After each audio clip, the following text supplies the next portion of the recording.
കോഴിക്കോട് പുതിയ ബസ് സ്റ്റാൻഡിലെ കെട്ടിടത്തിൽ ഉണ്ടായ തീപിടുത്തത്തിൽ കളക്ടർക്ക് ഇന്ന് റിപ്പോർട്ട് കൈമാറും. ഫയർഫോഴ്സ്, പോലീസ് എന്നിവർ നടത്തിയ പരിശോധനകളുടെ അടിസ്ഥാനത്തിലാണ് റിപ്പോർട്ടാണ് കൈമാറുക. ഇലക്ട്രിക്കൽ ഇൻസ്പെക്ടർ, ഫോറൻസിക് എന്നീ വിഭാഗങ്ങൾ സംയുക്തമായി നടത്തിയ പരിശോധനയുടെ റിപ്പോർട്ട് പിന്നീട് നൽകും. അഖില CP-യുടെ വിശദാംശങ്ങളുമായി. അഖില, good morning.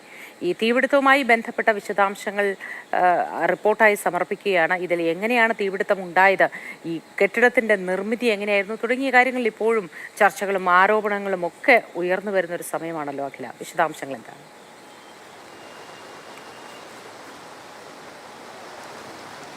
Good morning Moti സൂചിപ്പിച്ചതുപോലെ പല കാരണങ്ങളും എന്താണ് തീപിടുത്തത്തിന്റെ യഥാർത്ഥ കാരണമെന്ന് എല്ലാവർക്കും അറിയേണ്ടതുണ്ട്. അതുമായി ബന്ധപ്പെട്ടിട്ടുള്ള പരിശോധനകളാണ് ഇന്നലെ ഉച്ചവരെ നീണ്ടത്. ഇന്ന് ഇതിന്റെ നേതൃത്വത്തിൽ ദുരന്ത നിവാരണ അതോറിറ്റിയുടെ ഒരു മീറ്റിംഗ് കൂടെ ഉച്ചയ്ക്ക് ശേഷം 12-ന് നടക്കുന്നുണ്ട്. അപ്പോൾ ആ ഒരു മീറ്റിംഗിന് ശേഷം മാത്രമേ കളക്ടർ ഈ ചീഫ് സെക്രട്ടറിക്ക് റിപ്പോർട്ട് കൈമാറുകയുള്ളൂ.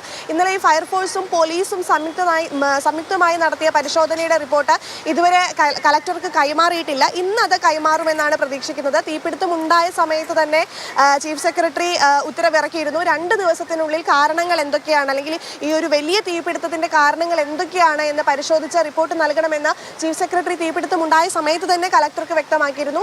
മാത്രമല്ല, ഈ ഫോറൻസിക്കിന്റെയും ഇലക്ട്രിക്കൽ ഇൻസ്പെക്ടറേറ്റിന്റെയും കൂടെ റിപ്പോർട്ട് ലഭിക്കാനുണ്ട്. അതും കൂടി ലഭിച്ച് വ്യക്തമായ പരിശോധനകൾ നടത്തിയതിനു ശേഷം മാത്രമായിരിക്കും കളക്ടർ ഒരു അന്തിമമായ ഒരു റിപ്പോർട്ട് ചീഫ് സെക്രട്ടറിക്ക് കൈമാറുക. മാത്രമല്ല, ഏറ്റവും പ്രധാനപ്പെട്ട കാര്യം, ഈ തീപിടുത്തമുണ്ടായ കെട്ടിടത്തിൽ ഏകദേശം 30-ലധികം കടകൾ തുറന്ന് പ്രവർത്തിക്കുന്നുണ്ട്. അപ്പോൾ അതുമായി ബന്ധപ്പെട്ടിട്ട് അവർക്കെല്ലാം എന്ന് തുറന്ന് പ്രവർത്തിക്കാനാകും? കാരണം ഒരു ദിവസം പോലും തുറക്കാതിരുന്നാൽ വലിയ നാശനഷ്ടമുണ്ടാകുന്ന, അല്ലെങ്കിൽ വലിയ നഷ്ടമുണ്ടാകുന്ന ഒരു പരിഗണിക്കേണ്ട ഒരു കാര്യമാണ്. എന്നാണ് ഇവർക്കൊക്കെ തുറന്ന് പ്രവർത്തിക്കാനാവുക എന്നത് പലരുടെയും ഉപജീവന മാർഗമാണ്. അത് അത്തരത്തിൽ ദിവസങ്ങളോളം അടഞ്ഞു കിടക്കുന്നവർക്ക് ബുദ്ധിമുട്ടുണ്ടാവുകയും ചെയ്യുമെന്നതുകൊണ്ടാണ്. ഏതായാലും റിപ്പോർട്ട് സമർപ്പിക്കുകയാണ്. തുടർ പരിശോധനകളും നടക്കാനുണ്ട്. അഖില CP-യാണ് വിശദാംശങ്ങൾ നൽകിയത്.